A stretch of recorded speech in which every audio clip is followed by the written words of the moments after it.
This is your latest news update, covering major developments in politics, global affairs, business, and more. President Donald Trump and National Security Advisor Mike Waltz are pushing back against criticism after a journalist from The Atlantic was mistakenly added to a private Signal group chat with top U.S. officials. The chat reportedly discussed military strikes on Yemen before they occurred. Trump dismissed concerns, saying Waltz shouldn't apologize and was simply doing his best. He also insisted that none of the discussions were classified. However, when asked if he would approve the journalist releasing all messages, Trump said he would consult with the Pentagon. Meanwhile, Waltz defended his team, accusing the media of focusing on the wrong issues, pointing to recent U.S. efforts in the Middle East and Europe. But the controversy isn't over. Senate Republicans have confirmed they will launch an investigation into the incident. The Iranian state media has released video footage showing military officials touring a massive underground missile facility. The footage, featuring dramatic music, includes top Iranian leaders reviewing an arsenal of powerful missiles and rockets. This comes as U.S. military activity in the region is ramping up. The Pentagon has deployed 2 aircraft carrier strike groups and positioned F-35 stealth fighters closer to the region. Satellite images also show an unusual buildup of U.S. military assets in Diego Garcia.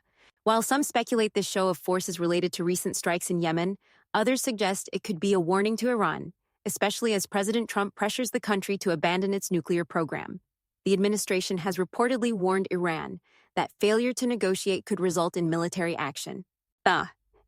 The United Arab Emirates has agreed to a staggering $1.4 trillion investment framework in the U.S. over the next decade. The deal follows meetings between President Trump and UAE national security officials, targeting key sectors such as artificial intelligence, semiconductors, energy, and manufacturing. As part of the agreement, UAE investment firm ADQ and U.S.-based energy capital partners have unveiled a $25 billion plan focused on energy infrastructure and data centers. Additional investments are planned in natural gas, chemicals, and low-carbon energy. This marks one of the largest foreign investment commitments in American history. U.S. Commerce Secretary Howard Lutnick is making headlines after claiming he sold 1,000 Trump gold cards in a single day, generating a staggering $5 billion in revenue. Each card, priced at $5 million, grants permanent U.S. residency, bypassing traditional visa routes. While citizenship is optional, Lutnick and Trump have pitched the program as a potential solution to the national debt, with estimates suggesting that selling 200,000 cards could raise $1 trillion. Critics argue that the program essentially replaces the traditional green card system. However, Lutnick insists most holders are unlikely to seek citizenship due to tax implications. The United States has successfully brokered separate agreements with Russia and Ukraine, aimed at reducing hostilities in the Black Sea and limiting attacks on energy infrastructure. The deal, reached in Saudi Arabia, hinges on U.S. enforcement. Under the agreement, Washington has pledged to help restore Russia's access to global agricultural and fertilizer markets, something Moscow claims requires lifting certain sanctions. While Ukraine has agreed to a 30-day ceasefire proposal, Russian President Vladimir Putin has rejected it. Attacks on energy infrastructure continue, with Russia targeting Ukraine's power grid and Ukraine striking Russian oil and gas facilities. As Trump seeks closer ties with Russia, concerns are growing among Ukraine and European allies over possible U.S. concessions. Hundreds of Palestinians in Beit Lahia have staged the largest protest against Hamas since the war with Israel began.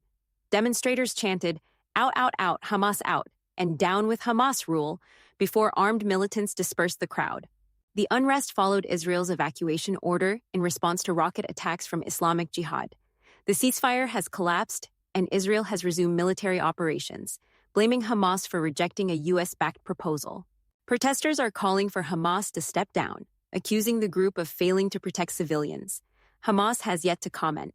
The FBI has launched a new task force to investigate a series of violent attacks targeting Tesla facilities and vehicles across multiple states.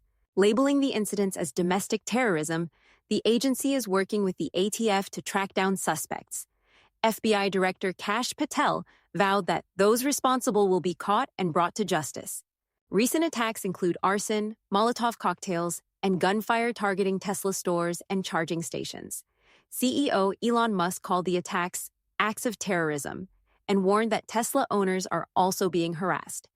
Investigators believe the attacks are likely carried out by lone individuals, mostly at night. Genetics company 23andMe has filed for Chapter 11 bankruptcy, marking the latest setback for the once pioneering DNA testing firm. CEO and co-founder Anne Wojcicki has stepped down but will remain on the board. The company plans to sell substantially all of its assets to stay afloat. This comes after a series of financial struggles, including layoffs, failed privatization efforts, and a massive data breach affecting nearly 7 million customers. California's Attorney General has urged users to consider deleting their genetic data due to security risks. A rare Paul Skenes baseball card featuring his MLB debut jersey patch and autograph has sold for an astonishing $1.11 million at a Fanatics Collect auction. The card was originally discovered by an 11-year-old in Los Angeles who turned down an offer from the Pittsburgh Pirates before selling it at auction. Skenes, now 22, is expected to start opening day for the Pirates after winning National League Rookie of the Year. His rising stardom, connection to influencer Livvy Dunn, and demand for rare sports memorabilia drove the card's historic price. That's all for tonight's news update. Thank you for joining us. We'll continue to monitor these stories and bring you the latest developments. Stay safe, stay informed, and have a good night. If you enjoyed this video, don't forget to hit the like button, share it with your friends, and subscribe to the channel. And don't forget to turn on the notification bell so you never miss an update.